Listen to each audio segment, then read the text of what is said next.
yang dikasih Tuhan, ya, senang boleh hadir di ruang virtual Zoom pada kesempatan siang jelang sore hari ini. Para ladies yang sudah kumpul ada sebanyak 51 partisipan di ruang virtual Zoom pada kesempatan sore hari ini. Sekali lagi thank you buat Cileni yang kasih kesempatan boleh berbagi dan tentunya buat semua pengurus, pemimpin dari ladies community yang sore hari ini udah tongkrongin di virtual Zoom pada kesempatan jelang sore hari ini. Dan berharap para ladies bisa benar-benar enjoy dalam proses apa yang akan saya bagikan pada kesempatan sore hari ini tentunya. Dan pingin banget kalau nggak keberatan ibu-ibu, para ladies yang hari ini bisa open kamera akan jauh lebih baik. Minimal saya bisa ditemani ya. Karena kebayang seorang diri di sebuah ruangan seperti saat ini saya di ruangan sendiri gitu ya.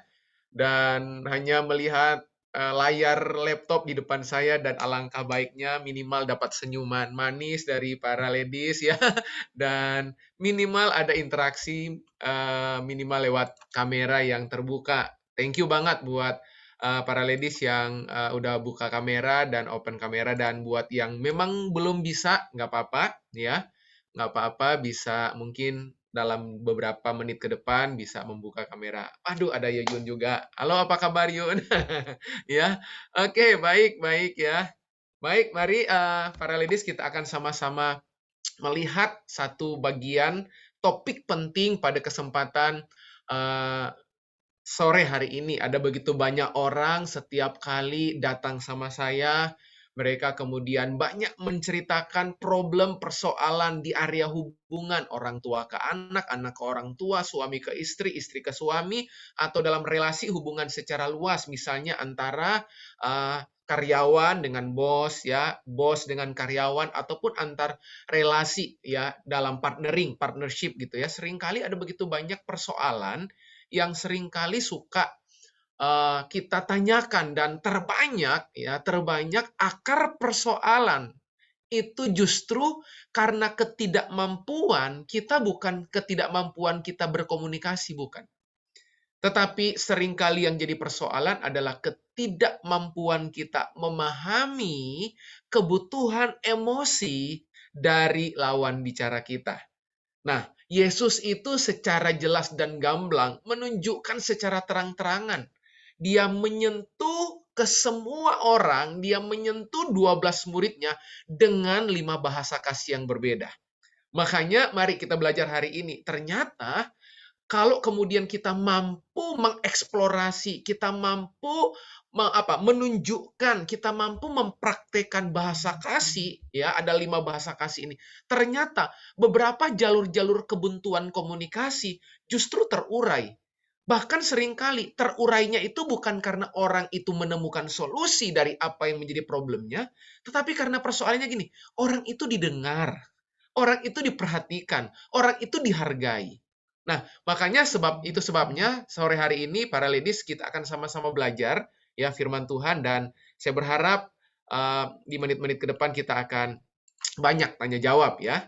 Dan saya akan siapkan PowerPoint saya yang saya udah buat ya dan kesempatan sore hari ini kita akan sama-sama melihat ya, kita akan sama-sama melihat dan saya izin share screen. Oke. Nah, baik ya. Para ladies, sore hari ini kita akan sama-sama melihat ya, berharap sudah terlihat di layar handphone, layar laptop ya, layar gadget ya.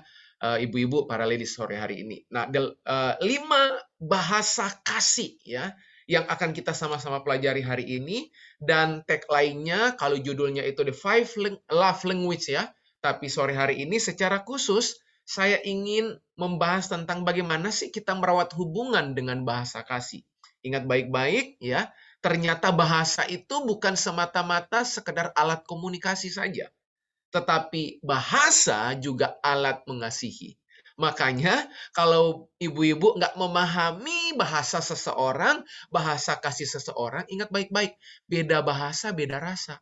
Wah, ya saya ulang ya, beda bahasa, beda rasa gitu ya. Makanya seringkali seluruh upaya kita menunjukkan kasih kita kepada seseorang tapi tidak menyentuh kebutuhan kasih yang orang itu punya, orang itu nggak merasa dikasihi. Saya ulang ya. Kalau saya berkomunikasi dengan misalnya dengan seseorang, ya, lalu kemudian seseorang itu punya bahasa kasih yang berbeda dengan saya, seluruh upaya saya mengasihi orang itu pakai bahasa saya, nggak akan sanggup, nggak akan mampu membuat lawan bicara saya merasa dikasihi, merasa dihormati, merasa dihargai, merasa dicintai. Persoalannya di mana? Bukan karena saya nggak punya bahasa kasih, bukan. Sorry, bukan saya nggak punya kasih, bukan. Tetapi saya tidak memahami bahasa kasih lawan bicara kita. Jadi sore hari ini, dengar baik-baik, bukan Anda tidak punya kasih, bukan. Bukan. Tapi persoalan terbesar karena kita tidak mengenali bahasa kasih lawan bicara kita. Nah, itu sebabnya sore hari ini kita akan belajar sama-sama. Oke, saya pikir ini saya nggak perlu perkenalan ya, karena kedua kali tepatnya ya. Buat ibu-ibu yang baru pertama kali mengenal saya itu keluarga kecil saya ya, itu istri dan anak saya ya, anak kami berdua gitu ya. 15 tahun pernikahan dan saat ini kami berdomisili tinggal di kota Surabaya dan saya sebagai seorang profesional coach, konsultan dan konselor dan itu beberapa sertifikasi internasional yang sejauh ini saya peroleh dan saya fokus banyak di marketplace. Jadi Senin sampai Jumat banyak di marketplace sebagai seorang konsultan, sebagai seorang coach, namun di Sabtu Minggu biasanya saya banyak hadir melayani, melengkapi, mengequip, mementor gereja-gereja yang ada di Indonesia. Oke, saya pikir itu saja. Mari kita akan lanjut pada kesempatan sore hari ini. Mari. Nah, sore hari ini kaitannya dengan merawat hubungan, saya mau fokus pada dua hal saja.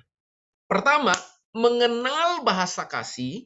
Yang kedua, membangun komunikasi. Nah, makanya orang yang tidak mengenal bahasa kasih akan susah berkomunikasi. Nah, saya ulang ya. Orang yang tidak mengenal bahasa kasih seseorang akan sulit berkomunikasi. Kenapa mesti mengenal bahasa kasih? Karena begini, ibu-ibu, begini para ladies. Waktu kita mengenal bahasa kasih, kita akan mudah terkoneksi. Nah, kalau kita terkoneksi, jadi mudah berkomunikasi. Makanya ada orang suka sering tanya tuh, mungkin ibu-ibu sore hari ini juga mempertanyakan hal yang sama.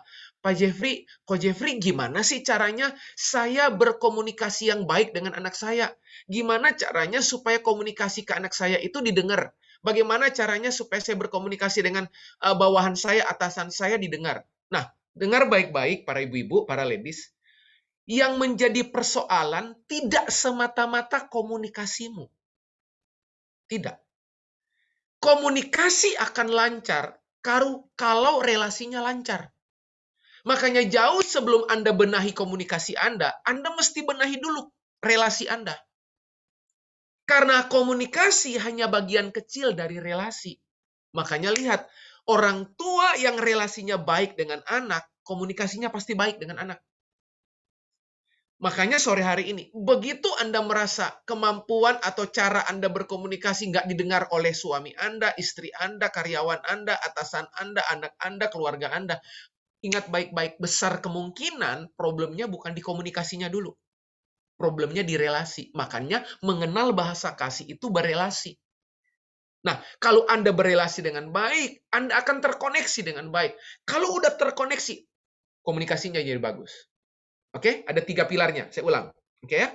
Yang pertama itu yang namanya apa? Koneksi, ya.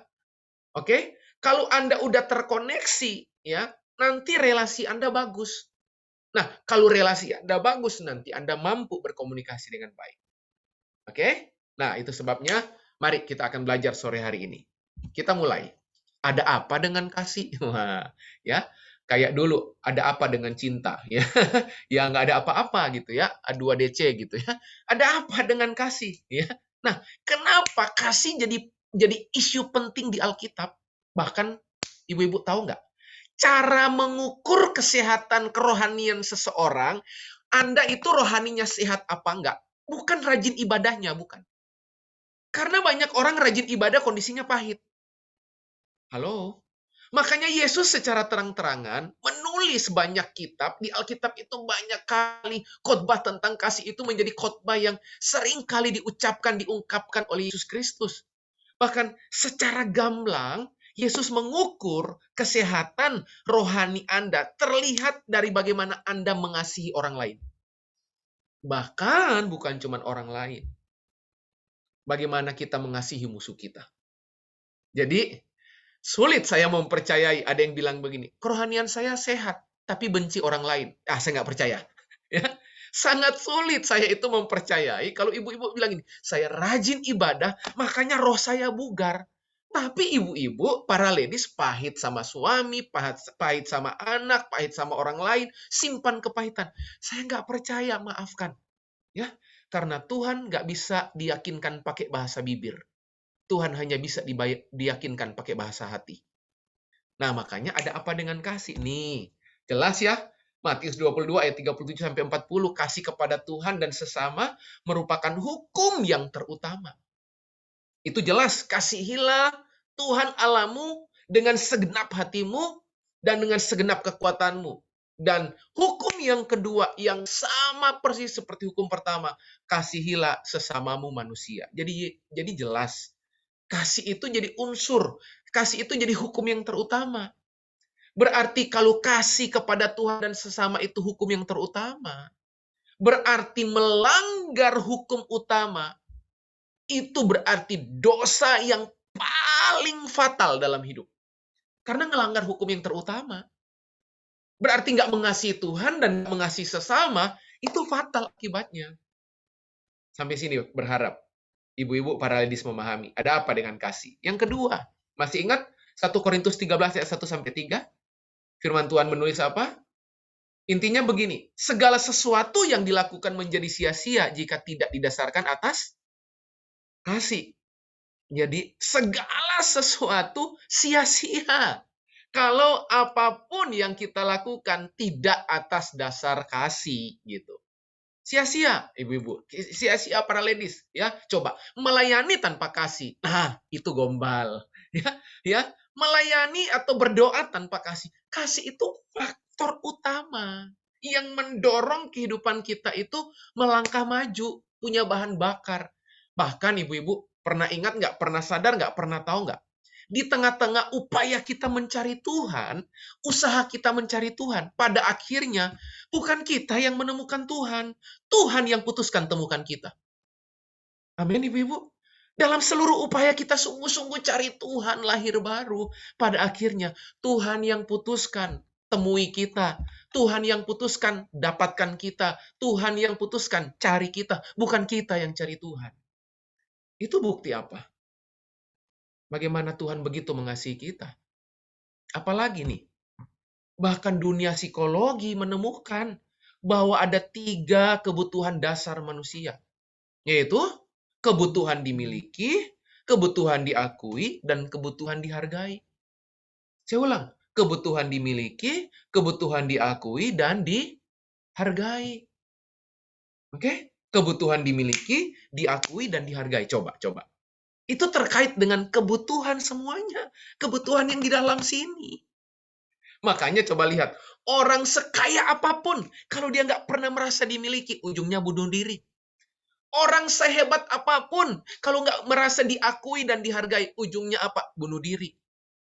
Dan ingat baik-baik, diteliti secara medis dan psikis, semua orang yang tidak terpenuhi di 3 kebutuhan dasar ini, spirit yang pertama kali muncul adalah keinginan mengakhiri hidup. Bukan cuma firman Tuhan yang bilang, telah diteliti oleh para medis dan dunia psikologi. Semua orang yang tidak terpenuhinya kebutuhan ini, 3 kebutuhan ini, berujung pasti ada pelanggaran-pelanggaran akan hukum Allah. Betapa penting kasih ternyata. Saya lanjut. Ini. Ada yang namanya bahan bakar emosional. Setiap manusia terlahir dengan emosional tank. Setuju, ibu-ibu? Ya, para ladies percaya? Siapapun, ya. Tadi di kolom chat tadi saya udah banyak waktu host mencoba untuk berdiskusi gitu. Waduh, ada yang bilang sentuhan, ada yang bilang hadiah, ada yang bilang melayani, quality time gitu ya. Banyak. Nah, hari ini kita akan lihat sama-sama ya. Setiap manusia itu terlahir dengan kebutuhan emosi. Siapapun Anda, selama yang kita temui itu manusia, dia punya kebutuhan emosi. Ya, yang perlu diisi oleh kasih. Nah, kenapa mesti diisi oleh kasih? Karena itu bahan bakar emosional. Oke? Jadi, sejauh mana mobil kita akan berangkat, sejauh bahan bakarnya. Semewah apapun mobil yang kita miliki, kalau nggak ada bahan bakar, ya nggak bisa jalan. Paham? Berarti bukan mewahnya mobilnya, tetapi apa yang mengisi mobil itu. Sama kehidupan kita. Bukan seberapa hebatnya kita, tetapi apa yang mengisi kehidupan kita. Itu yang menentukan berapa lama, berapa jauh, berapa panjang kita melangkah. Sampai sini berharap ibu-ibu, para ladies bisa memahami. Nanti kita boleh tanya jawab bagian terakhir. Jadi ada bahan bakar emosional namanya. Oke, mari ibu-ibu kita lihat kelanjutannya. Wow, ini powerful. Saya tulis. Ketidakmampuan kita mengenali bahasa kasih pasangan, anak, dan rekan kita menyebabkan terputusnya 3 area kehidupan. Jadi kalau saya tidak mampu mengenali bahasa kasih, misalnya seseorang, saya tidak mampu mengenali misalnya bahasa kasihnya Cileni, ya. Saya nggak mampu mengenali misalnya bahasa kasihnya Bu Ling misalnya. Itu tahu nggak apa yang terjadi? Apa dampaknya akibatnya? Saya dengan Bu Ling, saya dengan Cileni misalnya, akan terputus 3 area segera terputus. Pertama fellowship-nya, kedua discipleship-nya, ketiga mentorship-nya. Jadi persekutuan saya dengan Bu Ling, dengan Bu Leni misalnya, itu terputus persekutuannya. Kenapa? Saling tahu tapi nggak saling paham. Saling tahu tapi nggak saling ngerti. Sepengetahuan tapi nggak dalam kesepakatan. Paham sampai sini ibu-ibu? Fellowship. Loh, apalagi bicara pemuritan. Loh, Yesus melakukan mentoring dan pemuritan. Pendekatannya itu loh. Pendekatannya pakai bahasa kasih. Ada waktunya dia sembuhkan orang, dia puji orang. Ada waktunya hanya dengan sentuhan. Ada waktunya dia memberi diri, quality time. Jadi kebayang ibu-ibu pada hari ini, para ladies hari ini, ketidakmampuan saya mengenali bahasa kasih istri saya, anak saya. Waduh, 3 area ini terputus. 3 area ini terputus. Oke? Kemarin saya mengisi training di sebuah tempat, di sebuah perusahaan. Ibu-ibu ya, pagi-pagi saya siap-siap. Lalu anak saya lagi di ruang Zoom gitu ya, dia di ruang Zoom. Begitu saya mau keluar dari rumah, kamar gitu, saya pamit sama dia, Kesia, papa pamit ya, papa mau ngisi training di sebuah perusahaan. Sambil dia nge-zoom, dia noleh saya. Waktu saya mau jalan, keluar dari kamar, dia panggil, "Pah, Pah." Dia bilang, "Kenapa?" Tiba-tiba dia datangin saya, dia lari, dia rangkul, dia peluk saya sambil dia ucapkan, "Good luck, Daddy." Ya. God be with you katanya ya. Tuhan menyertai kamu gitu ya. Jadi ada eksplorasi kasih, bahasa kasih yang diungkapkan ibu-ibu ya. Nanti saya akan banyak kasih contoh di beberapa menit ke depan. Ingat, terputusnya area apa kalau bahasa kasih kita nggak kenali, kita nggak mengenali bahasa kasih, fellowship-nya pasti problem. Discipleship-nya pasti problem. Mentorship-nya pasti problem. Nah, mari kita akan lihat 5 bahasa kasih. Pasti ibu-ibu udah sering kali mendengar ya. Gary Chapman ya, dia menulis bahkan bukunya menjadi bestseller ya. Nah, kita akan lihat ada 5 ya. Ya, kata-kata afirmasi, kata-kata pujian, waktu yang berkualitas, pemberian hadiah ya, pelayanan, act of service atau sentuhan fisik. Nah, saya berharap ibu-ibu udah mengisi mengisi kuesionernya ya, ibu-ibu ya. Nanti kita akan lihat 2 tertinggi ya. Ibu-ibu berharap kuesioner ibu-ibu udah ngisi ya. Kita akan lihat 2 yang tertinggi. Itu yang mewakili bahasa kasih kita seperti apa. Baik, ya. Yang pertama ibu-ibu ya, yang pertama kata-kata pujian ya, words of affirmation ya. Words of affirmation. Seperti apa itu? Nah, ibu-ibu lihat. Saya mengutip beberapa ayat Alkitab. Matius 3 ayat 17. Matius 3 ayat 17, lalu terdengarlah suara dari sorga yang mengatakan, "Inilah anakku yang kukasihi, kepadanyalah aku berkenan." Perhatikan kalimat ini. Lalu terdengarlah suara dari sorga yang mengatakan, inilah anakku yang kukasihi, kepadanya aku berkenan. Nah, Bapa di sorga itu melepaskan satu bahasa kasih yang pertama dari 5, yang namanya bahasa kasih kata-kata pujian, afirmasi. Ya, kata-kata verbal gitu. Waktu Yesus memulai pelayanan, pantas saja Yesus itu strong, Yesus itu hebat dalam melayani. Lawang pertama kali dia memulai pelayanan pertama kali, bukan kuasa yang dikasih terlebih dahulu, tapi konfirmasi lewat kata-kata pujian. Inilah anakku yang kukasihi, kepadanya lah aku berkenan. Kebayang ibu-ibu betapa hebatnya kalimat ini, betapa hebatnya bahasa kasih yang satu ini kalau kemudian ibu-ibu bisa praktekkan. Nah, hal apa yang kita bisa lakukan? Saya langsung kasih contoh praktis nih, ibu-ibu. Oke, apa yang kita mesti lakukan kalau kita punya bahasa kasih ini? Memberi semangat, ibu-ibu, ya. Apalagi mengapresiasi hal-hal sederhana, sepele, sederhana, ibu-ibu ya. Tetapi jangan tahan pujian, ya. Tapi bukan berarti kemudian jadi lebay ya, ya. Sedikit-sedikit muji, sedikit-sedikit muji, nanti ketahuan ibu-ibu ya. Nah, ini mah lip service gitu ya. Ini mah bahasanya gombal gitu ya. Enggak ya, tetapi tepat pada waktunya. Mungkin hal yang sederhana, tapi ibu-ibu bisa apresiasi. Apalagi rayakan pencapaian dan keberhasilan. Ya, suami berhasil meraih target, suami kemudian mencapai posisi tertentu, dapat promosi, suami kemudian ngalamin terobosan, istri kemudian apapun gitu, anak kemudian mengalami keberhasilan di area studinya, atau mungkin ulangan yang selama ini dia gagal, dia suka nilainya terbatas, tiba-tiba di hari itu dia mendapatkan nilai yang lebih baik. Coba apresiasi, rayakan pencapaian keberhasilan. Apalagi yang kita bisa lakukan? Di poin yang pertama, membiasakan deep talk. Kenapa membiasakan bicara secara hati ke hati, secara mendalam? Karena pada saat Anda berbicara secara mendalam, pasti apa yang Anda komunikasikan kalau itu deep akan cenderung membangun. Akan cenderung apa? Memotivasi. Akan cenderung apa? Menguatkan. Apalagi menaruh notes kecil di meja kerja atau kamar tidur yang isinya apa ya, misalnya mengucapkan hal-hal yang baik gitu ya, mengucapkan, menuliskan kalimat-kalimat yang membangun bisa saja. Apalagi beritahu alasan kita memberi pujian itu apa ya. Jadi bukan cuma gini, thank you ya, thank you-nya apa gitu ya, kasih tahu alasannya kenapa saya memberi pujian tersebut. Apalagi mengungkapkan penghormatan. Tahu nggak ibu-ibu? Kalimat terima kasih itu bentuk penghormatan. Seperti hanya kita sama Tuhan. Kita berkata, thank you God. Thank you Tuhan, terima kasih Tuhan. Itu bentuk saya menghormati Tuhan loh. Jadi waktu saya berkata kepada misalnya para ladies di tempat ini, makasih ya Bu ya. Itu bentuk saya menghormati ibu-ibu di ruangan ini. Saya menaruh rasa hormat. Kebayang nggak kalau kalau bahasa kasih yang pertama ini kita praktekkan dengan suami. Kita praktekkan dengan anak-anak kita. Makanya jangan heran, seberat apapun persoalan, seberat apapun pergumulan, kalau kita sertai dengan penggunaan bahasa kasih yang pertama ini dengan tepat, ya, bahasa kasih afirmasi verbal, saya yakin banget, Ibu-ibu, itu memberikan dampak yang besar buat kemajuan, perubahan pasangan kita atau orang-orang di sekitar kita.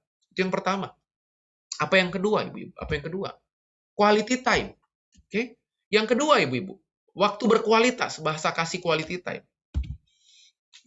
Mari ibu-ibu lihat Lukas 22 ayat 28. Ya, saya akan bacakan buat ibu-ibu. Lukas 22 ayat 28. Kamulah yang tetap tinggal bersama-sama dengan aku dalam segala pencobaan yang aku alami. Lihat, ini ungkapan isi hati Yesus kepada murid-muridnya. Itu bicara apa?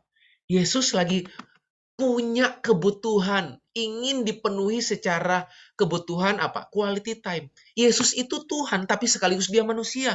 Dalam konteks dia sebagai manusia, dia punya kebutuhan emosi. Dia punya kebutuhan bahasa kasih. Dan di ayat ini, dia ungkapkan tuh. Ibu-ibu percaya nggak kalau baca ayat ini, kira-kira bahasa kasihnya apa?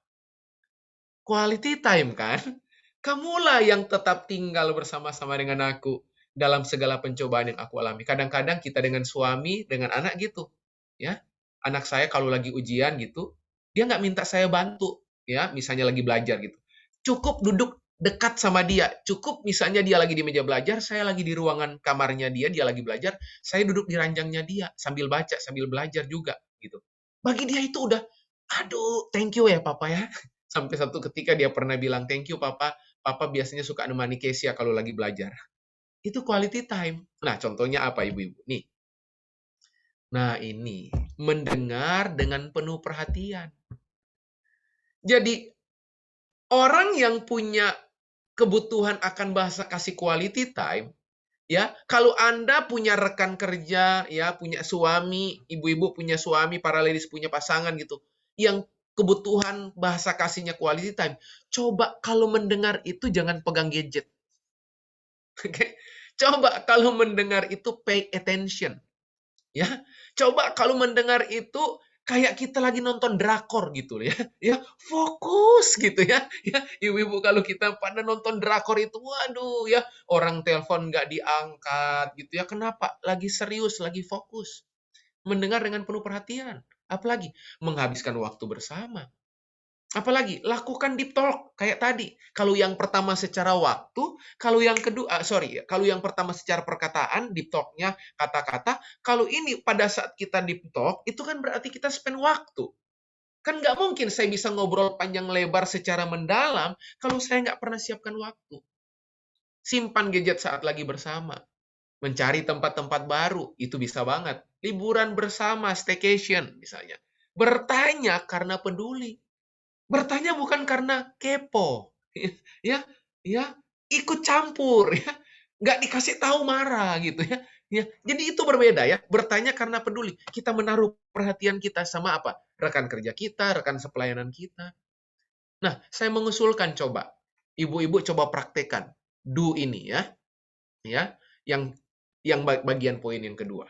Oke, yang ketiga. Apa hal yang ketiga yang kita bisa pelajari? Wah, receiving gifts ya. Ini pasti bahagia banget ya, yang punya bahasa kasih ini ya. Karena nggak melakukan apapun, tapi menerima apapun ya. Ya, ya. Dari 5 bahasa kasih ini, bahasa kasih yang nomor 3 ini yang ini, nggak melakukan apapun, tapi menerima apapun ya. Kalau quality time, wah yang dibayar apa? Waktu. Setuju ya ibu-ibu ya? Kalau kata-kata, wah mesti ada ucapan. Kalau ini enggak loh ibu-ibu ya. Enggak ngapa-ngapain terima. Ya, itu biasanya orang yang punya bahasa kasih ini ngalamin revival dan terobosan rohani ya pada saat menerima hadiah. Haleluya ya.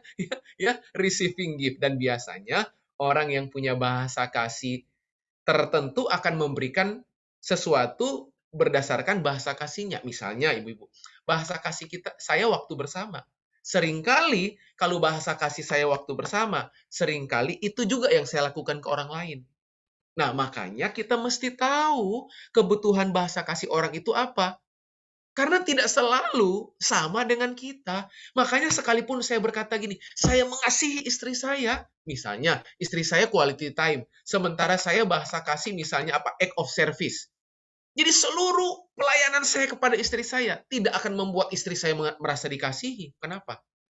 Karena kebutuhan bahasa kasihnya bukan pelayanan, bukan act of service, tapi apa? Quality time misalnya. Jadi saya mesti spend waktu, meluangkan waktu bersama dengan pasangan saya supaya kasihnya bisa penuh dirasakan. Nah, receiving gifts, coba kita lihat.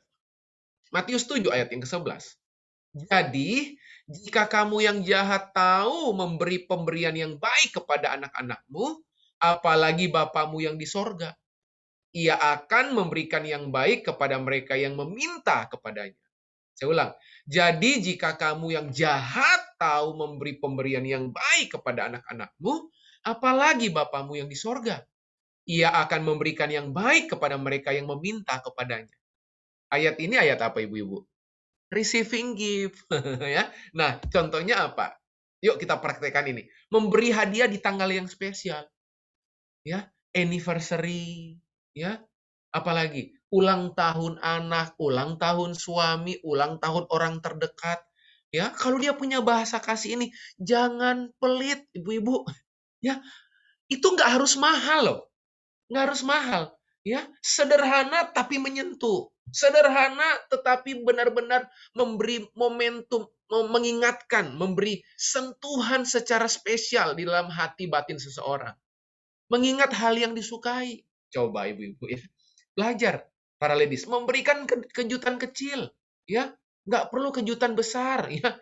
Ya, liburan di 5 benua nggak perlu juga sampai segitunya ya, ya. Memberikan hal yang sepele gitu ya. Peka terhadap kebutuhan pasangan atau anak gitu ya. Itu penting, apalagi membawa oleh-oleh atau bingkisan. Oke? Nah, ini contoh ya bahasa kasih yang nomor 3, receiving gift. Oke? Sampai sini ibu-ibu bisa memahami dengan baik ya. Saya banyak langsung kasih tips-tips ya. Misalnya ini, tips-tips di sebelah kanan ibu-ibu dari poin pertama saya sudah tunjukkan kepada ibu-ibu. Baik, apa yang keempat? Ya, apa yang keempat? Saya berharap setengah 4 kita bisa selesai ya sharing saya supaya ada waktu 30 menit ke depan kita bisa tanya jawab ya ibu-ibu ya. Saya bisa tanya jawab. Oke, apa yang berikutnya? Wah, ini. Ya, act of service ya. Bahasa kasih apa? Pelayanan act of service ya. Kayak apa sih bahasa kasih pelayanan itu ini? 1 Yohanes 3 ayat 18. Anak-anakku, ya, marilah kita mengasihi bukan dengan perkataan atau dengan lidah. Ya, bukan dengan perkataan atau dengan lidah, tetapi dengan perbuatan dan dalam kebenaran.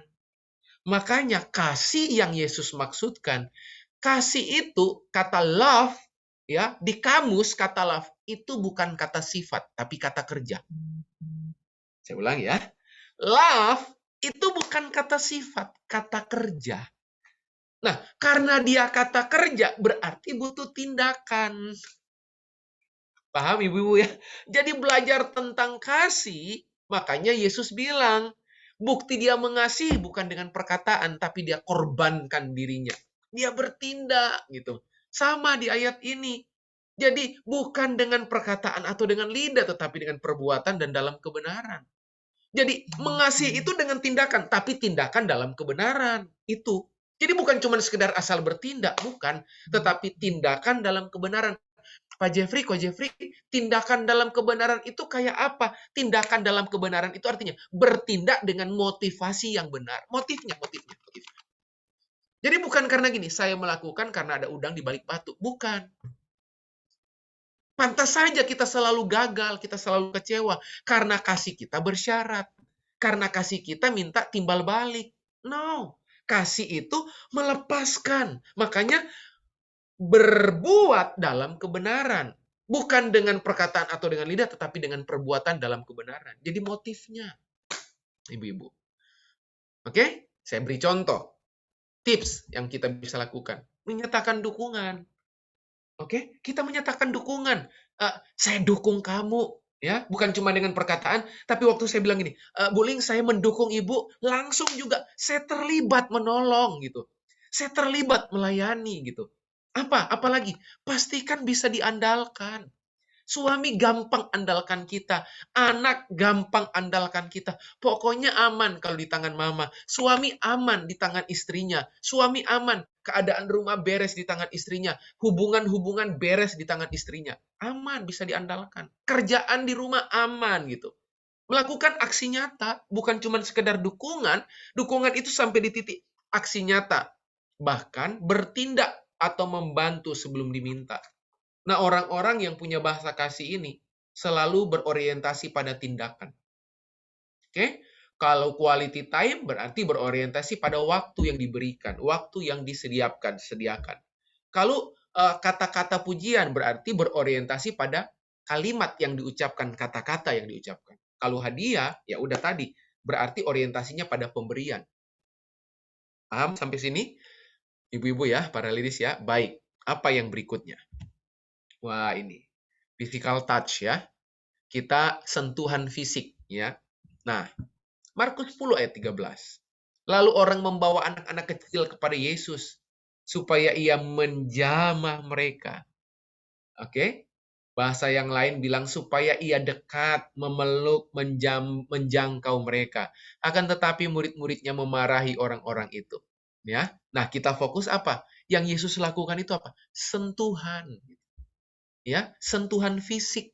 Nah, saya kasih contoh seperti apa itu. Seperti apa saja sentuhan fisik itu. Memeluk untuk mensupport. Kadang-kadang suami kita itu, suami ibu-ibu, para ladies itu nggak butuh banyak nasihat, nggak butuh banyak motivasi, nggak butuh banyak omongan, nggak butuh banyak kata-kata motivasi, nggak. Kadang-kadang suami yang punya kebutuhan sentuhan fisik itu hanya untuk dipeluk. Dia merasa, aduh, berdaya guna. Dia merasa dia disupport, ibu-ibu. Memeluk untuk mensupport. Apalagi inisiatif menunjukkan intimasi, keintiman, ya. Ini bisa saja kalau dalam konteks pernikahan bisa saja hubungan seks, ibu-ibu. Inisiatif menunjukkan intimasi, tapi tidak selalu hubungan seks. Keintiman juga bisa lewat hubungan relasi yang dalam dengan pasangan kita, dalam dengan orang-orang di sekitar kita, dalam dengan anak kita, dalam dengan sahabat-sahabat dekat kita. Spontan jabat tangan, ya. Apa spontan jabat tangan? Kasih selamat misalnya dengan sentuhan jabat tangan atau dengan memeluk, merangkul. Itu bisa. Lalu apa? Jangan sampai ini tidak kontak fisik setelah berargumen. Bagi ibu-ibu yang punya bahasa kasih ini seringkali habis berantem mintanya dipeluk. Suami yang biasanya habis pulang dari kantor suntuk, berat gitu ya, habis dimarahin bosnya, biasanya pulang itu nggak perlu diceramahi. Nggak perlu dikasih khotbah satu sesi 45 menit dengan judul khotbah dari ibu-ibu. Nggak perlu. Cukup suami pulang dalam kondisi stres tertekan karena habis kena teguran. Cukup dengan sentuhan fisik. Ibu-ibu bisa rangkul ya anak suami. Oke, ibu-ibu ya. Saya udah banyak kasih contoh dari menit awal tadi sampai menit sekarang ini, ibu-ibu ya.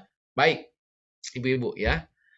Tersisa waktu 7 menit, saya mau tutup dengan hal berikut ini, ibu-ibu. Ya, seperti ini. Oke, ibu-ibu lihat. Saya mengutip kalimat dari John C. Maxwell. Setiap orang berkomunikasi. Oh ya, tetapi apakah setiap orang terkoneksi? Tidak ya, ibu-ibu ya. Setiap hari kita itu berkomunikasi loh. Tetapi hanya gara-gara saya berkomunikasi dengan seseorang, itu berarti saya terkoneksi dengan orang itu? Tidak. Oke? Karena yang namanya koneksi butuh relasi yang dalam. Koneksi itu nggak cuma sekedar berkomunikasi. Karena komunikasi bisa saja hanya menyampaikan informasi. Tapi kalau koneksi, itu bukan informasi, tetapi emosi. Artinya apa? Makanya John C. Maxwell menulis, setiap orang berkomunikasi. Tapi hanya sedikit orang yang terkoneksi. Nggak banyak yang terkoneksi. Tapi komunikasi iya. Tapi apakah setiap orang yang berkomunikasi dengan saya, berkomunikasi dengan orang lain, itu terkoneksi dengan orang itu? Belum tentu. Nah, itu sebabnya saya mau tutup dengan menunjukkan ini kepada para ladies di kesempatan sore hari ini. Ini dia. Oke, ibu-ibu lihat. 5 faktor penyebab konflik. Ya, ibu-ibu bisa lihat. Ya, 5 faktor penyebab konflik. Namun sebelum ke faktor itu, mari kita lihat. Kita pasti kepingin yang mana, Ibu? Dari sepaham sampai sepakat. Setuju? Orang yang sepaham dengan Anda belum tentu sepakat dengan Anda loh, Bu. Para ladies. Belum tentu. Oke? Saya sepaham dengan seseorang, itu tidak berarti saya akan bersepakat dengan orang itu. Belum tentu. Saya sepaham secara pengetahuan, pemikiran. Yang namanya sepaham, itu masih di area pemikiran, kognitif. Ya, cara berpikir, sepaham. Tapi kalau sampai di titik sepakat, itu bukan cuman kognitif, bukan cuman pikiran, bukan. Tetapi itu udah melibatkan secara emosional. Kenapa? Karena yang namanya sepakat itu udah sampai di titik saya bertindak, saya melakukan sesuatu. Nah, pertanyaannya, bagaimana cara? Dari sepaham, kita bisa pindah ke sepakat. Paham, ibu-ibu? Nah, ini dia.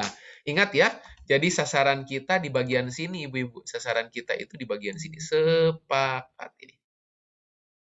Oke? Jadi nggak cukup sampai sepaham. Nggak cukup, tapi sampai sepakat. Nah, mari kita akan lihat sama-sama, ibu-ibu. Gimana caranya supaya dari sepaham, kita bisa sampai di titik sepakat. Nah, kita akan lihat sama-sama, ibu-ibu ya. Kita akan lihat sama-sama. Nih. Nah, ternyata konflik ya, makin ke dalam lingkarannya, konflik itu makin kuat.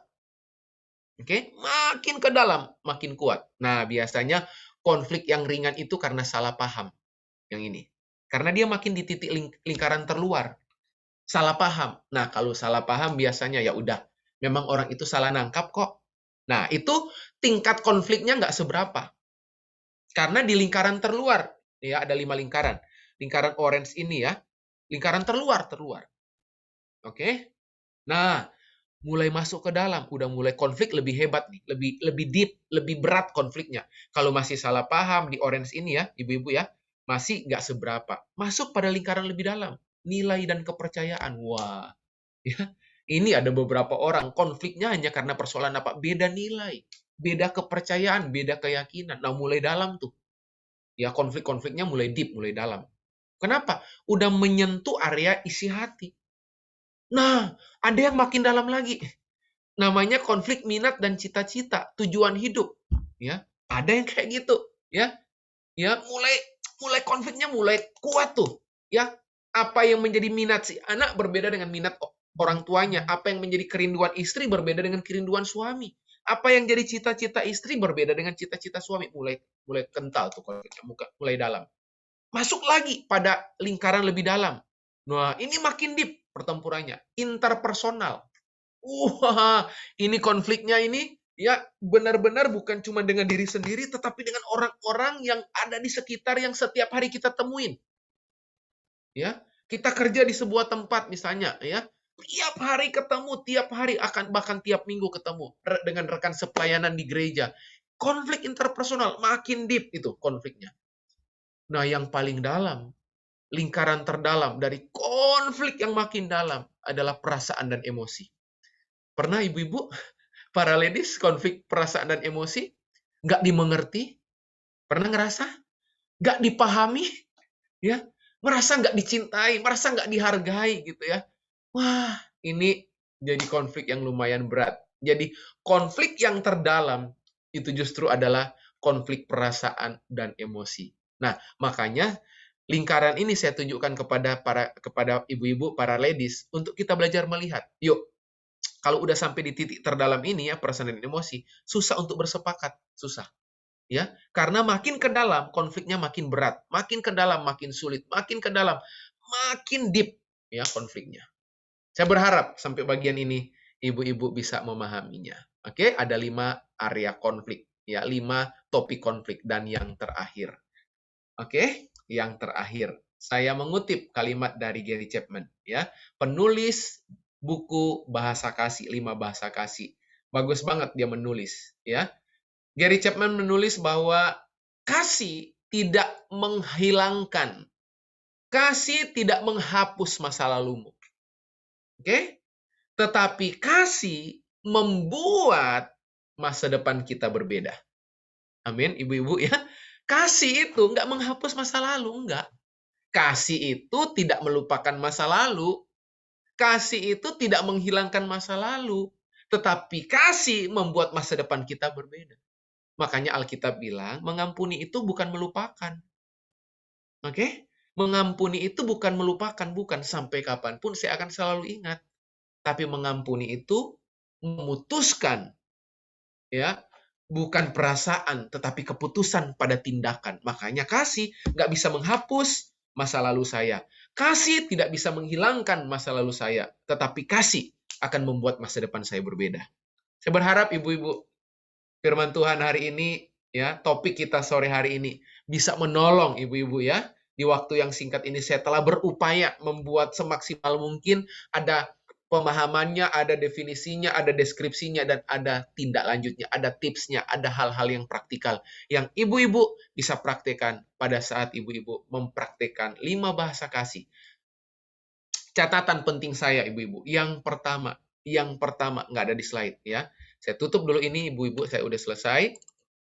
Oke. Nah, ibu-ibu, saya mau titip saja. Ibu-ibu, saya mau titip bagian yang terakhir sebelum ibu-ibu nanti bertanya, para ladies bertanya. Yang pertama yang mesti benar-benar kita kasih perhatian apa? Belajarlah sesering mungkin mengobservasi, mengamati orang. Oke? Belajarlah sesering mungkin observasi orang, mengamati orang, ya. Karena kemampuan Anda memahami akan menentukan kemampuan Anda mengerti orang itu. Makanya jangan pernah pakai asumsi.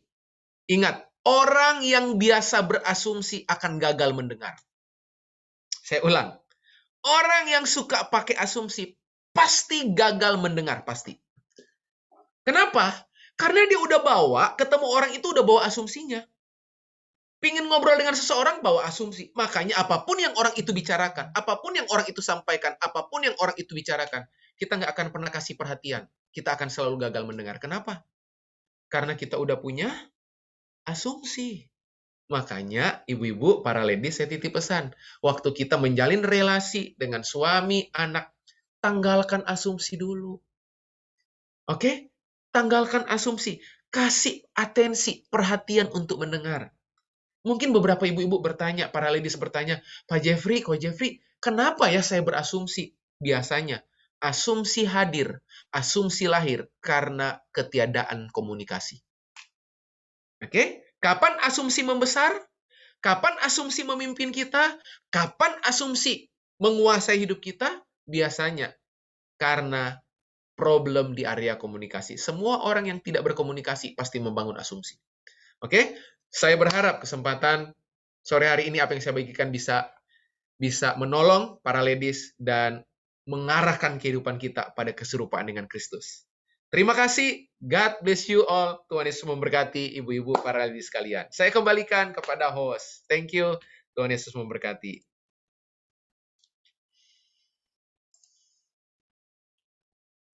Ya, Ko Jeff, terima kasih buat sharing-nya, luar biasa. Tadi kita belajar banyak ya, ada 5 bahasa kasih. Sebentar. Ya, ada 5 bahasa kasih. Dan para ladies, kalau udah ada pertanyaan, mau bertanya sesuatu, boleh langsung di chat ya. Nanti kita masih ada waktu, kurang lebih setengah jam. Silahkan yang mau bertanya. Tadi kita share ada linknya PDF file ya tentang tes bahasa kasih. Karena ini mungkin penting juga ya buat kita tahu bahasa kasih kita sendiri ya, Ko Jeff ya. Betul Sebelum banget. kita Betul banget. cari bahasa kasih yang lain gitu ya. Betul, betul. Ya, jadi penting karena kadang saya juga di awal bingung bahasa kasih saya apa gitu ya. Kalau kita tahu nanti ada tesnya, nanti mungkin kalau yang nggak bisa buka di chat, mungkin bisa WA langsung ya tadi ke Natalia atau ke Stefani atau tadi ada nomor HP-nya di situ. Bisa minta, bisa tes sendiri supaya kita tahu bahasa kasih kita tuh apa. Yuk, para ladies yang ada pertanyaan boleh silakan langsung di chat. Kalau belum ada, saya dulu deh yang nanya, Ko Jeff. Nah, misalnya gini ya, kan kadang biasanya apa yang ini benar nggak ya? Apa yang biasanya kita lakukan, biasanya itu kan jadi bahasa kasih kita ya. Misalnya kita senang memberi gitu ya, kita Ya. senang memberi, kasih barang ya, walaupun tadi kata Coach Jeff nggak perlu yang mahal-mahal gitu ya, asal kita memberi. Nah, jadi kalau di awal tuh saya mikir gini, oh ternyata karena itu mungkin bahasa kasih saya, jadi saya pikir semua orang akan senang ketika diberi gitu. Tapi ternyata itu salah ya. Tadi hari ini saya belajar, ternyata bahasa kasih setiap orang tuh beda-beda gitu ya. Betul, betul. Ya. Betul banget. Jadi, gini, memang adalah hal yang wajar dan sangat alamiah pada saat misalnya nih, bahasa kasih saya itu memberi. Nah, pada saat saya membangun relasi dengan seseorang, cenderung bentuk saya mengasihi orang itu pakai bahasa kasih saya. Seperti yang tadi Ling tadi bilang misalnya ya, akan cenderung pakai bahasa kasih saya. Nah, pertanyaannya, orang itu punya bahasa kasih yang sama nggak?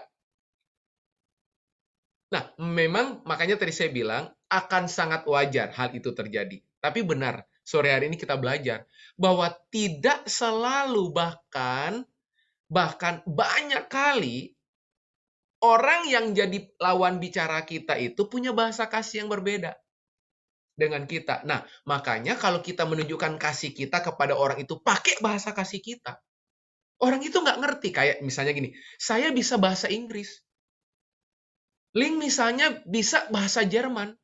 Loh, sama-sama bahasa loh. Tapi kebayang nggak? Saya ngomong pakai bahasa Inggris, kira-kira terdengar oleh Link, saya lagi ngomong nih, saya ngomong. Tapi kira-kira lawan bicara saya itu ngerti nggak yang saya katakan? Terus lawan bicara saya pakai bahasa Prancis tadi, atau bahasa Jerman tadi. Loh, sama-sama bahasa loh. Tapi nggak ada yang matching. Kenapa? Karena cara saya mengungkapkan, menyatakan, mengkomunikasikan sesuatu pakai bahasa A. Lawan bicara saya pakai bahasa B. Akhirnya nggak nyantol, nggak matching. Makanya saling protes kita berdua. Saya bilang ini, Link, saya mengasihi gitu. Link bilang sama saya, loh, saya juga mengasihi. Dua-dua nggak kerasa. Ya, seperti itu. Ya, menarik, menarik. Ya, Coach Jeff. Kalau Ya, misalnya ini kan ya nggak usah jauh-jauh lah dengan suami atau istri sendiri dulu aja ya. Kadang kita kan nggak mengerti ya, bahasa kasih mereka ya, apalagi di awal-awal gitu ya. Mungkin masih ini. Eh, Apakah tadi kan Coach Jeff bilang terkoneksi dulu, lalu adanya hubungan relasi ya baru bisa berkomunikasi dengan baik gitu. ya. Tapi yang saya sering dengar tuh, ya kita harus sering komunikasi, katanya tanya aja, jadi supaya kita tahu gitu, sebenarnya yang dipinginin sama pasangan kita tuh apa gitu. Jadi saling ada keterbukaan, Ya. gitu ya, Pak ya? Oke. Terus gimana gitu ya? Ya, baik. Bisa nggak kita berkomunikasi tanpa berelasi? Kira-kira bisa nggak saya berkomunikasi tanpa berelasi? Terbatas pasti ya, Pak ya, komunikasi. Terbatas ya. Nah, konteks komunikasi itu bukan cuma sekedar ngobrol, tapi konteks komunikasi yang Alkitab ajarkan itu sampai di titik mendengar sampai tuntas, mendengar secara dalam. Nah, makanya tidak cukup membutuhkan komunikasi, tapi membutuhkan relasi. Bedanya di mana? Relasi itu mengandung unsur kedalaman intimasi. Komunikasi cenderung hanya sejauh informasi yang kita pingin dengar, pingin sampaikan kepada orang bersangkutan. Jadi perlu dua-dua hal itu. Perlu komunikasi dan perlu relasi. Tetapi untuk menuju kepada komunikasi yang baik, mesti ada relasi yang baik. Jadi membangun relasi itu jadi titik awal untuk kita menciptakan komunikasi yang dalam. Jadi seperti itu. Ya, harus terkoneksi dulu ya, Ko ya? Betul, betul. Oke, ini ada Bahkan, pertanyaan. bahkan, ya, bahkan connection dulu, baru correction. Koneksi dulu, baru koreksi. Ya, kalau kita kebalik ya, koreksi dulu, tapi nggak pernah terkoneksi. Ya, oke. Thank you kok, makin ngerti. Ya, Ada pertanyaan masuk. Nah, kalau bahasa kasihnya kata-kata, tapi masih malu buat ungkapin, jadinya komunikasi terputus. Nah, ini gimana kok? nah, pertanyaan saya yang pertama, apa yang menjadi penyebab? Kalau tadi pertanyaannya, bahasa kasihnya kata-kata, tapi sangat sulit mengungkapkannya. Nah, penyebabnya apa? Penyebabnya apa? Bisa saja. Misalnya, penyebab yang pertama, karena lawan bicara kita itu tidak memberikan respon yang tepat seperti yang sesuai yang kita harapkan. Misalnya gini, kalau saya kasih pujian, ya Bo, sekali-sekali ya saya juga dipuji misalnya gitu ya. Tapi seringkali itu nggak terjadi. Makanya saya mau tanya mungkin kepada pihak yang bertanya, kira-kira apa penghalang sampai kemudian punya bahasa kasih kata-kata, tapi sulit untuk mengungkapkannya.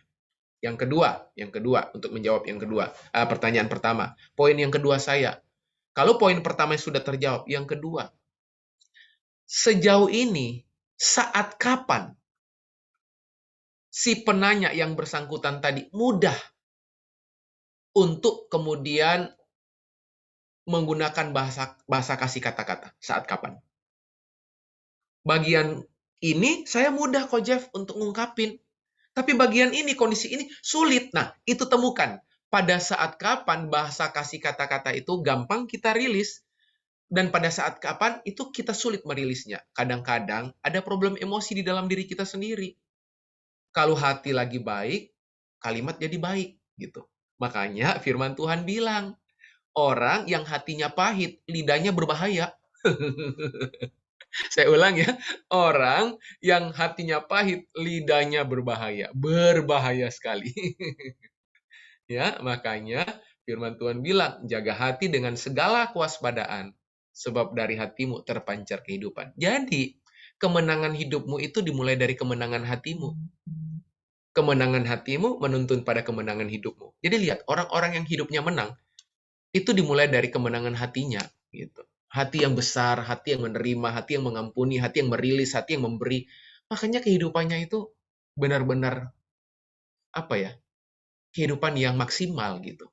Nah, mungkin item-item itu semoga bisa menjawab ya gitu. Gitu. Ya, oke. Pertanyaan selanjutnya, tadi kan ada statement relasi yang baik akan melahirkan komunikasi yang baik. Ya, Lalu bagaimana cara membangun relasi yang baik? oke. Cara membangun relasi yang baik. Oke, ada 3 cara membangun relasi yang baik. Cara yang pertama, para ladies, membangun relasi yang baik, yang pertama motifnya. Oke, saya ulang. Yang pertama, melakukan atau membangun relasi yang baik dimulai dari motifnya dulu, motifnya. Karena sehebat apapun Anda bangun relasi, kalau motif awal udah salah, nggak langgeng relasinya.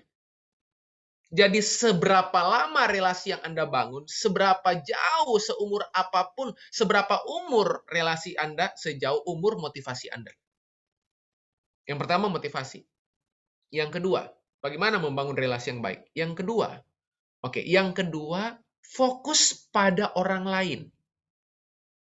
Oke? Bukan fokus sama diri sendiri. Jadi gini, kalau saya bangun relasi, kepentingannya itu bukan untuk pemenuhan saya, bukan. Tapi saya melakukan untuk pemenuhan ekspresi saya melayani orang lain. Jadi yang pertama, bedah motif. Yang kedua, bedah tindakan. Yang pertama motifnya, yang kedua tindakannya.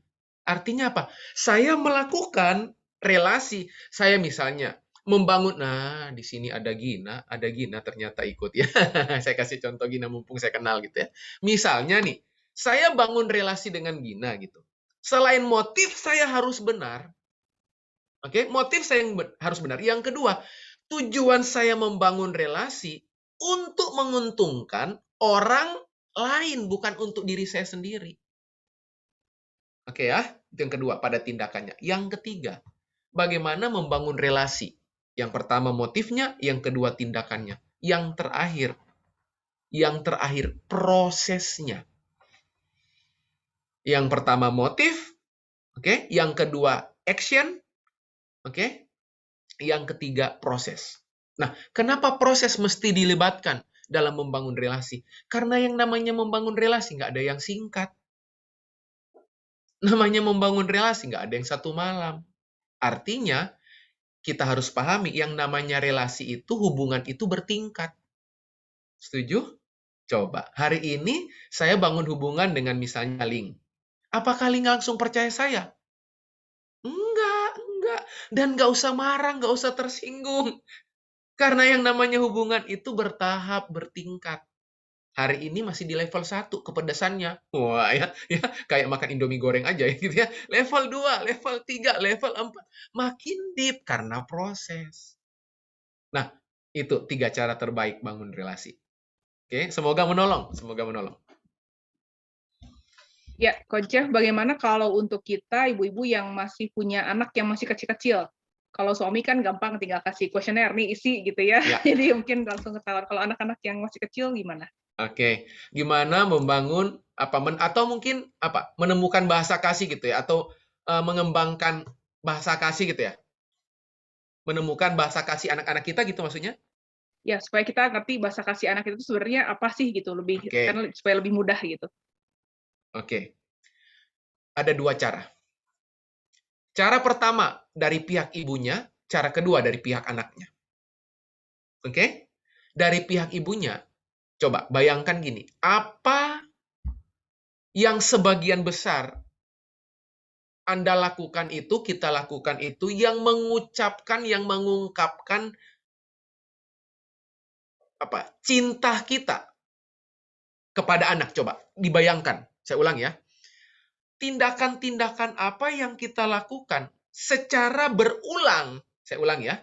Tindakan-tindakan apa yang kita lakukan secara berulang yang membuat kita selalu puas. Contoh. Saya bahasa kasih nomor 1 saya itu kata-kata. Nomor 2 waktu bersama. Nah, saya udah kasih tahu. Ya. Bahasa kasih saya itu kata-kata dan waktu bersama. Ya. Nah, ingat, 2 bahasa kasih ini kalau gambar diri nggak pulih berbahaya. 5 bahasa kasih ini kalau gambar diri nggak pulih bahaya semuanya. Saya kasih contoh. Kalau gambar diri saya nggak pulih di area kata-kata, di area bahasa kasih, kebutuhan bahasa kasih saya itu kata-kata, dampaknya apa? Saya ketagihan cari pujian. Begitu orang nggak puji, saya merasa nggak berharga. Begitu selesai khotbah gitu ya, turun dari mimbar. Begitu turun dari mimbar, saya disamperin seseorang. Pak, saya bingung Pak, Bapak khotbah apa? Ya, jadi lain kali nggak usah khotbah ya Pak. Uduh, Bapak Ibu ya, Ibu-ibu ya. Wah, gambar diri saya karena belum pulih, terganggu. Apa dampak bagi orang yang gambar dirinya pulih di area waktu berkualitas? Begitu dia minta tolong orang, minta waktu, dan orang itu pas sibuk, nggak bisa kasih waktu, dia merasa gini, hubungan kita putus. Hanya gara-gara pada hari itu, memang orang itu lagi nggak bisa. Oke ya? Apa dampaknya? Orang yang bahasa kasihnya itu hadiah kalau gambar dirinya rusak. Dia memberi untuk dia mendapatkan. Oke? Bahkan pemberiannya itu bagi dia, makin mahal saya beri, berarti hubungan kita sejauh nominal uang yang saya berikan. Tuh. Karena problem gambar diri yang rusak. Gambar diri yang rusak di bagian keempat apa? Misalnya, kaitannya dengan act of service. Tahu nggak? Dia melayani untuk dapat imbalan.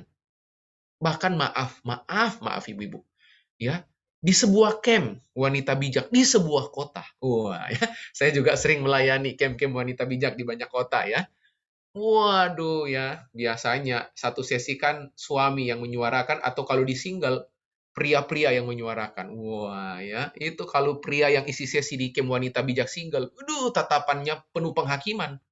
Ya, saya lebih baik disuruh khotbah di ibadah raya 100 kali daripada khotbah di depan ibu-ibu dan wanita satu sesi. Wah, baru bilang shalom aja. Itu ya. Surga bergetar, di dalam ruangan juga ikut bergetar. Wah, semuanya ngelihat tatapannya ini ya gitu. Nah, banyak kali setelah sesi berlangsung, maaf. Yang poin 4 dan 5, sentuhan dan pelayanan, itu maaf. Hanya karena persoalan gambar diri yang rusak, dia menyerahkan area-area yang paling bernilai. Dia, misalnya apa? Area apa? Sexual abuse misalnya. Kebutuhan pemenuhan seks ya. Pemenuhannya itu. Kenapa? Gambar diri rusak. Nah, jadi perhatikan kenapa saya singgung ini. Nah, dari sisi ibunya, sisi kita sebagai wanita menyikapinya apa? Apa tindakan-tindakan pemberian-pemberian apa yang gampang kita lakukan berulang, ingat berulang. Kalau sekali-sekali itu nggak bisa dikatakan itu bahasa kasih. Berulang. Dan cenderung itu konsisten kita melakukannya. Ingat ya, berulang dan konsisten. Dan spontan, ada 3. Spontan, berulang, konsisten. Konsisten, spontan, berulang. Berulang, konsisten, spontan. Nah, itu 3. Kepada anak kita. Nah, begitu sebaliknya anak ke kita. Nah, biasanya bahasa kasih anak itu biasanya baru terekspos, terlihat biasanya rata-rata memasuki usia 10 tahun ke atas. Nah, itu akan sangat mudah terekspos. Karena biasanya 10 tahun ke bawah, 5-5-nya dia borong. Dia pingin mamanya bersama dia pingin mamanya support dia, kalau dikasih hadiah bahagia, lalu kemudian dia minta dilayani, dia juga bisa melakukan pelayanan, dia juga minta dipeluk. Nah, biasanya di bawah 10 tahun, 5 bahasa kasih itu diborong semua. Bahkan kalau ada yang keenam, dia bisa buat yang keenam. Ya, gitu. Tapi biasanya di atas 10 tahun, bahkan di atas 12 tahun, perkembangan kognitif udah terbangun, nah biasanya kecenderungannya terdeteksi. Saya pikir itu yang saya bisa bantu. Ya, jadi nggak ada kuesioner atau tes buat anak-anak di bawah 12 tahun kok yang ada Iya, ya? sebaiknya untuk anak-anak ada beberapa kuesioner, ya saya juga punya kuesioner untuk anak ya. Itu saran saya kalau anak itu udah di atas 10 tahun. Karena gini, anak itu yang akan menjawab. Nah, itu sangat terkait dengan kemampuan kognitifnya. Kalau dia baca soal, pemahaman kognitifnya belum terbangun, nanti dia ngawur isinya. Gitu. Nah, seperti itu. Kalau dari yang tes sidik jari itu gimana, Coach? Oke. Kalau dari tes sidik jari itu, saya tidak bisa memberikan komentar terlalu banyak karena memang saya nggak mendalami secara khusus ya. Jadi kalau pendekatan perilaku yang saya belajar dan seperti yang ibu-ibu para ladies lihat di sertifikasi saya 15 tahun di ilmu perilaku ya, pada pendekatan perilaku yang kaitannya dengan personality inventory. Nah, fingerprint itu juga oke-oke saja, cuman bullying saya tidak terlalu punya kapasitas di area gitu, jadi saya tidak bisa menjawab gitu bullying. Tapi oke-oke saja, layak dicoba seperti itu. Ya, ada pertanyaan selanjutnya, gimana Boleh. kalau terlanjur masuk ke dalam segi emosional antara suami istri, nggak sepakat dan nggak sepaham? Jadi sangat sulit membangun komunikasi karena terasa sangat sulit sekali untuk memahami. Oke. Baik ya, baik ya. Ini dari cara baca aja penuh dengan emosi ya. Jadi saya juga menjawab dengan penuh emosi. Ya, hebat bullying ini kalau baca aja ya, baca soal itu, soal pertama, kedua, ketiga sampai yang ini beda-beda intonasinya ya, beda-beda ya. Ya, khusus pertanyaan terakhir itu melibatkan emosi juga ya, makanya menjawabnya dengan penuh emosi ya.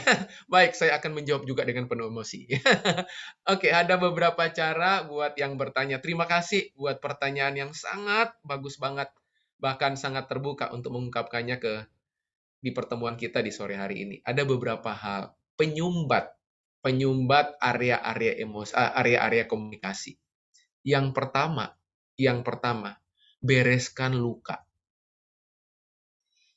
Ya, bereskan luka, luka batin ya, yang kita pernah alami. Ingat, untuk membereskan luka batin, kata kuncinya itu jujur. Oke? Jujur. Kayak ada lagu, ya. Kayak ada lagu jujur gitu ya, ya. Ya, jadi yang pertama itu jujur. Karena kalau kita nggak pernah jujur, kita akan sangat sulit menemukan emosi-emosi negatif kita itu apa saja. Oke? Nah, yang pertama, bereskan luka batin. Yang kedua, kalau udah beres luka batin, yang kedua, fokus pada perubahan diri, bukan perubahan orang lain. Jadi, kalau kemudian kita berkomunikasi dengan pasangan kita, jangan selalu tuntut pasangan kita yang berubah. Habis dia kok, Jeff, gini-gini. Coba. Improvement apa yang kita bisa lakukan gitu kepada orang yang kemudian pasangan yang kemudian hari-hari ini kita lagi punya problem dengan orang yang bersangkutan. Jadi fokusnya itu sekali lagi fokusnya itu lebih kepada perubahan diri, bukan perubahan orang lain, bukan perubahan pasangan. Oke? Nah, itu yang kedua. Yang pertama luka batin beres, yang kedua fokus pada perubahan diri. Nah, yang ketiga coba jadwalkan tindakan-tindakan yang positif dan membangun. Coba jadwalkan. Jangan asal, jangan ngeflow. Jangan pas ada waktu, jangan. Ya, jadwalkan. Contoh. Misalnya ya, saya menjadwalkan misalnya dalam 1 hari saya akan melepaskan kalimat-kalimat positif sebanyak 5 kali untuk anak saya. Itu saya jadwalkan. Karena kalau nggak pernah dijadwalkan, Karena kebiasaan itu, habit itu belum terbangun. Apalagi kita kalau berangkat dari keluarga yang suka kasih input, suka kasih koreksi. Kebayang, begitu kita nikah, karena orang tua kita, mama kita suka kasih input, kita nikah dalam kondisi pahit sama orang tua, kita juga koreksi sama suami. Datang dari mana kemampuan itu? Datang dari rumah. Karena mama suka koreksi saya koreksi istri, misalnya. Korektif terus, korektif terus. Nah, untuk membangun kebiasaan baru yang berkebalikan, dijadwalkan. Karena kalau kita nggak pernah menjadwalkan, nggak akan ada disiplin untuk melakukannya. Paham sampai sini kira-kira? Nah, itu saya harap 3 hal yang bisa kita misalnya praktekkan, kita bisa lakukan dalam kehidupan kita. Nah, mungkin paling gampang itu sebentar ya. Saya lihat sebentar. Ini.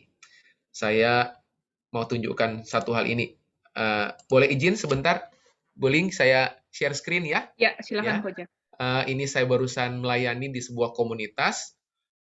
Komunitas Kristen gitu, temanya resilience. Wah, yang hari-hari ini lagi happening ya. Banyak Zoom seminar gitu ya di banyak tempat secara public marketplace ngebahas apa? Mindfulness. Wah, resilience gitu ya. Padahal itu Yesus udah ajarkan dari dulu, kenapa baru populer sekarang gitu ya. Ya, yang kaget-kaget itu berarti jarang baca firman berarti ya. Karena mindfulness dan resilience itu Yesus udah ajar, Alkitab udah ajar dari dulu. Nah, saya share screen sebentar ini ya. Coba kita praktek ini, coba. Self coaching namanya, ya. Nah, ada yang mau jadi apa?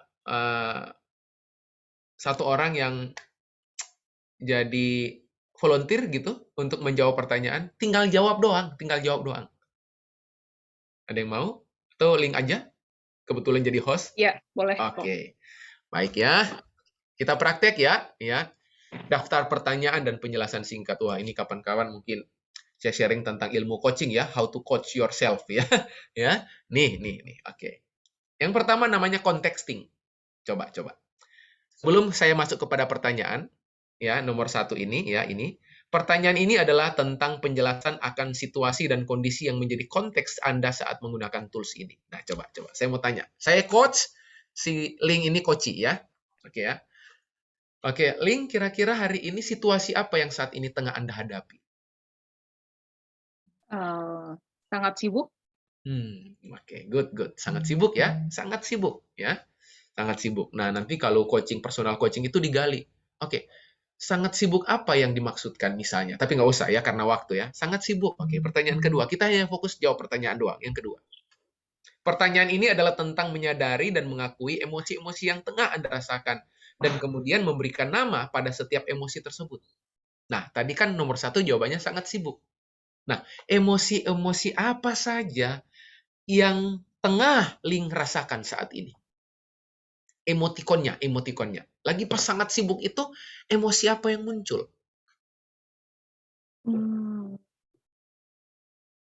Ya, a bit stress ya. Stres ya, Oke. oke. Jadi kalau kita WA-an itu emotikonnya itu lagi gitu ya. Oke. Lanjut ya, itu showing up. Yang nomor 3 itu stepping out.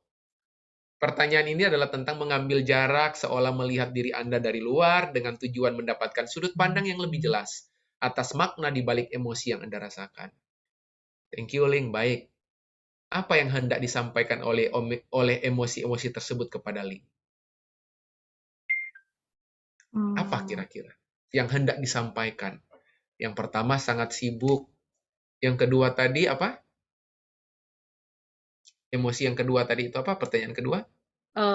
Jadi a bit stress gitu. Maksudnya Stres ini gitu ya. kerjaan banyak tapi nggak selesai gitu. Stres ya, oke. Ya. Baik. Kira-kira apa yang ingin disampaikan oleh stres itu kepada Ling? Supaya lebih bisa mengatur waktu lebih baik. Good.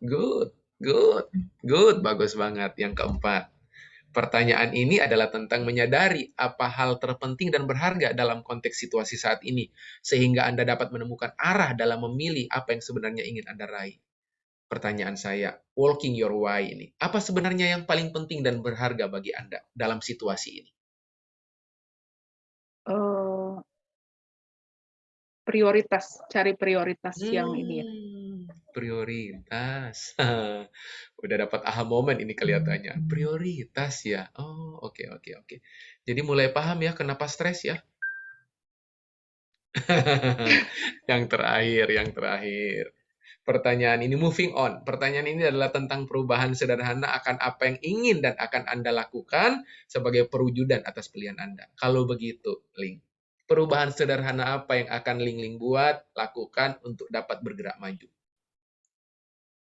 Eee, bikin planning lebih baik ya. Maksudnya, Hmm. set prioritasnya, lalu bikin planning supaya kerjaannya selesai tapi nggak ini, nggak terbengkalai gitu. Wow, wow, wow. Tepuk tangan dulu. Ibu-ibu, para ladies, tepuk tangan. Oke, Ling, barusan kita praktik self-coaching ya. Ling, apa yang Ling rasakan pada saat membaca pertanyaan ini, lalu saya mengulangnya dengan pertanyaan secara verbal. Apa yang dirasakan? Yang dirasakan, ya jadi berpikir ya, cari cari Hmm. cari tahu ya. Maksudnya cari tahu apa yang jadi kelemahan, apa yang jadi, problem saat ini, dan malah dapat jalan keluarnya gitu. Iya, iya, iya. Ngerasa saya direct nggak? Saya paksa-paksa nggak? Iya, Saya maksa nggak? Kerasa saya paksa atau malah seorang Ling yang berpikir untuk menemukan jawaban? mmm, Merasa saya desak, saya maksa harus ngejawab gitu, atau dengan pertanyaan tiba-tiba memicu untuk kemudian berpikir lebih dalam. Yang mana? A iya, atau B? yang B dari Yang B pertanyaan. ya. Ya, Nah, itu dia. Belajar sesuatu dari pembicaraan ini, Ling. Belajar ya. Jadinya iya, persoalannya di mana? Persoalan yang bikin stres itu di mana? Di prioritasnya. mhm, iya. Nah, seperti itu. Ya. Nah, bisa dapat gambaran ya. Semoga cara yang tadi itu memberikan potret seperti itulah. Kalau kemudian kita menggali seseorang sehingga orang itu nggak merasa dihakimi, nggak merasa dinilai, digali aja. Gitu. Semoga menolong praktek singkat tadi. Tadi spontan aja tiba-tiba saya ingat untuk menjawab pertanyaan tadi. Iya, saya udah deg-degan kok. Gitu. Ingat yang bertanya tadi kaitannya dengan suami 3 hal ya. Saya udah jawab. Ya, oke, Ya, ini nggak ada pertanyaan masuk lagi dan udah iya. jam 4 lebih ya. Jadi, kok sebaiknya kalau sebagai pasangan suami istri, kita sebaiknya, itu ya, maksudnya ngisi kuesioner, kalau yang masih bingung, cari cari tahu, gali gitu ya, bahasa kasih kita masing-masing apa gitu ya, kok ya, supaya Betul, lebih betul. hubungan lebih lebih baik ya. Betul banget. Jadi saya menyarankan, seperti tadi Ling bilang, saya sangat encourage dan menyarankan untuk para ladies untuk ngisi kuesionernya. Karena jangan sampai kita sibuk penuhi kebutuhan bahasa kasih orang lain, tapi kita sendiri nggak ngerti bahasa kasih kita apa. Ya, ntar nanti bertepuk sebelah tangan loh nanti ya. Ya, jadi saran saya, ibu-ibu, para ladies isi, lalu kemudian saya yakin banyak banget ya di ruangan ini banyak banget para fasilitator yang canggih-canggih, yang udah berpengalaman melayani. Temui mereka, ajak bicara, ajak diskusi supaya para ibu-ibu dan para ladies bisa dibantu. Sekali lagi, saya thank you banget pertanyaannya bagus-bagus, pertanyaannya menarik-menarik. Saya sampai itu di titik terlibat dalam semua tension. Yang link cara bacanya saja saya terlibat di dalamnya ya. Cara baca pertanyaannya beda-beda dengan nuansa ekspresi yang beragam gitu ya. Jadi saya pelatih ilmu perilaku, jadi setiap kali tension yang muncul, intonasi yang naik turun, saya itu pahami ya. Dan pilihan-pilihan kata yang ditanyakan, saya sangat memahami. Thank you, terima kasih buat teman-teman, para ibu, para ladies yang sudah bertanya. Dan thank you juga tentunya buat seorang Ling yang sudah memandu dengan baik. Saya terima Iya, kasih buat kesempatan melayani. Thank you, iya. thank you. Kok Saya kita mau kembalikan. foto bersama dulu Oh, dengan boleh, para boleh ladies, banget, boleh sebelum banget. nanti kita Ini, tutup dalam doa. Ya. iya, iya. Yuk, teman-teman boleh dibuka videonya. Hari ini kita belajar banyak ya. Tadi ada kuesionernya, jadi habis ini kalau bisa isi, cari. Saya dulu pernah isi, cuman lupa gitu ya. Kadang-kala sama suami sih yang paling sering ini ya bentrok ya, karena kita nggak mengenal bahasa kasih masih, apalagi di awal-awal ya. Udah makin lama, oh makin makin mengerti sih ya. So suami itu pengennya begini gitu ya. Cuman yang awal-awal ini biasa yang bikin bingung. Oke, yuk. Yuk, ada lagi yang mau buka video? Oh ya, masih ada. Saya masih menunggu. Oke, nggak ada. Yuk, semuanya 3 halaman. Halaman pertama dulu. Oke, yuk. 1, 2, 3. Oke, halaman kedua. Sebentar. Dan halaman ketiga. Oke, saya minta langsung Coach Jeff aja ya, tutup dalam doa. Baik. Ya, thank you. Oke, mari para ladies, ibu-ibu, kita tutup dalam doa pada kesempatan sore hari ini. Mari kita tundukkan kepala Bapa yang baik, Bapa yang penuh kasih karunia dan kebenaran. Terima kasih Tuhan yang kami sembah adalah Tuhan yang tidak pernah menyerah, menolong, membangun, bahkan mendewasakan kami. Bahkan kami tidak pernah melihat satu kali pun Tuhan punya track record gagal. Tuhan yang kami sembah adalah Tuhan yang selalu berhasil dalam hal apa saja dan apapun yang Tuhan buat. Terima kasih, pantas saja kami terlalu amat sangat yakin menyerahkan kehidupan kami ke dalam tangan Tuhan. Bapak, sore hari ini dari tempat ini, lokasi di mana hamba-Mu duduk, menumpang tangan buat setiap nama-nama yang ada di ruang virtual Zoom hari ini. Tuhan memberkati pernikahanmu.